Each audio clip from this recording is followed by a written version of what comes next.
Hello दोस्तों, आज की स्टोरी एक ऐसी लड़के की मर्डर की है जिसे सुनने के बाद आप भी ये सोचने पर मजबूर हो जाएंगे कि क्या कोई इंसान इतनी बेरहमी से भी किसी को मार सकता है।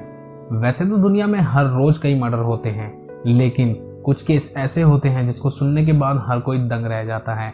ऐसा ही एक केस अमेरिका का है जिसे द ब्लैक डाहिला मर्डर के नाम से जाना जाता है।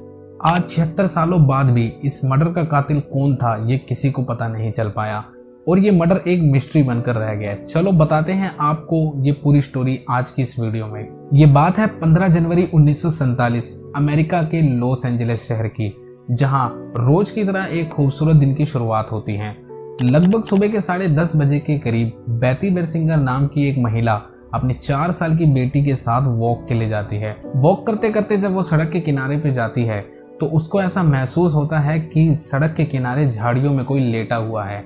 जब वो उसके और नजदीक जाती है तो वो देखती है कि वो एक लड़की की लाश है जो कि बीच में से आधी कटी हुई होती है। पहले तो उसको ऐसा लगता है कि वो कोई व्हाइट कलर की डॉल है, लेकिन जब वो उसको ध्यान से देखती है तो उसको मालूम होता है कि ये एक लड़की की ही लाश है। लाश को देखने के बाद वो महिला बहुत ज्यादा घबरा जाती है और जोरों से चिल्लाने लगती है, जिस कारण वहां पे लोगों की भीड़ और पुलिस की गाड़ियां भी आ जाती है। हर कोई उस लाश को देखकर हैरानी में पड़ जाता है। लोग ये सोचने पर मजबूर हो जाते हैं कि कोई इंसान किसी इंसान को इतनी बेरहमी से कैसे मार सकता है। पुलिस को उस लाश के आसपास किसी भी तरीके के खून के निशान नहीं मिलते, जिससे ये साबित होता है कि उस लड़की को वहां नहीं बल्कि किसी और जगह मारा गया था। बाद में उसकी लाश को यहाँ फेंक दिया गया। जब इस हत्या का मामला मीडिया तक पहुंचा तो ये खबर पूरे अमेरिका समेत विश्व में आग की तरह फैल जाती है और हर किसी का दिल ये कहानी सुनकर दहल जाता है। बाद में इस लाश की पहचान की जाती है, जिससे सभी को ये मालूम होता है कि इस लड़की का नाम एलिजाबेथ शॉर्ट है। एलिजाबेथ बोस्टन शहर की एक निवासी थी। उसका जन्म 29 जुलाई 1924 में एक छोटे से परिवार में हुआ था।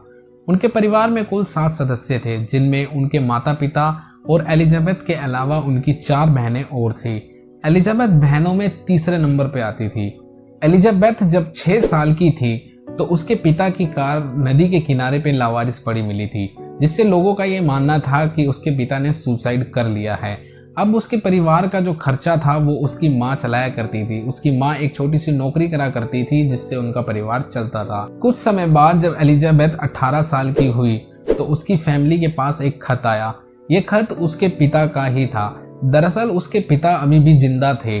वो सिर्फ मरने का एक बहाना करके अपनी एक नई जिंदगी चालू कर चुके थे। एलिजाबेथ 18 साल की उम्र में अपने पिता के पास रहने के लिए चली गई थी। एलिजाबेथ बचपन से ही एक खूबसूरत लड़की थी, जिस कारण वो एक मॉडल भी थी और वो बॉलीवुड में जाने का सपना देख रही थी। 9 जनवरी 1947 को अचानक एलिजाबेथ गायब हो जाती है, जिसके बाद 15 जनवरी 1947 6 दिन बाद उसकी लाश लॉस एंजलिस के लीमार्ट पार्क के पास मिलती है।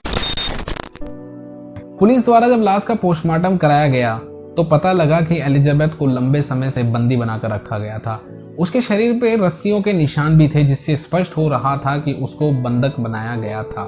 पोस्टमार्टम रिपोर्ट से ये भी पता चला कि एलिजाबेथ को बुरी तरीके से टॉर्चर किया गया था। उसको मारा पीटा गया था, यहाँ तक कि उसका बलात्कार भी किया गया था। साथ ही उसके शरीर के 2 टुकड़े करके उसके शरीर का सारा खून और पेट के सारे अंग भी बाहर निकाल दिए गए थे। उसके चेहरे पे चाकू से जबरदस्ती एक मुस्कुराता हुआ चेहरा बनाया गया था, जो कि देखने में काफी ज्यादा भयानक लग रहा था, जैसे कि मानो वो लाश किसी को देखकर हंस रही हो। उसके शरीर के और भी कई हिस्से काट दिए गए थे, जैसे उसके चेस्ट का एक साइड का हिस्सा काट दिया था, उसके घुटने का भी एक हिस्सा काट दिया गया था। उसके घुटने पर एक टैटू था, जिससे उसकी पहचान की जा सकती थी। शायद कातिल ने उसके घुटने का हिस्सा भी इसीलिए काट दिया।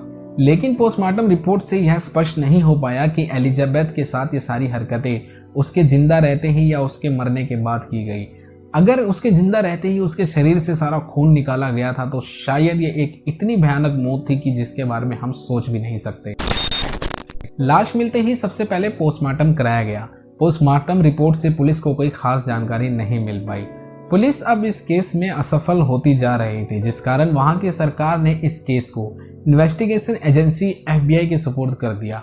अब FBI भी इस केस पे काम करने लगी, लेकिन उनके हाथ भी कुछ नहीं लगा। वक्त के साथ साथ कई सारे डिटेक्टिवों ने भी इस केस की गुत्थी को सुलझाने का प्रयास किया, लेकिन वो सब इसमें नाकाम रहे। इस केस के असफल होने का कारण ये भी था कि बहुत सारे लोग इस मर्डर की जिम्मेदारी खुद पे लेने लग गए थे, जिससे पुलिस को असली मुजरिम को ढूंढना और भी मुश्किल हो गया। वैसे तो एलिजाबेथ शॉर्ट को किसने मारा ये आज तक किसी को पता नहीं चल पाया, लेकिन उस समय कई ऐसी बातें थी जो लोगों के बीच बोली जाती थी। लोगों का ये मानना था कि एलिजाबेथ शॉर्ट बॉलीवुड में जाना चाहती थी, जिस कारण उसे मार दिया गया।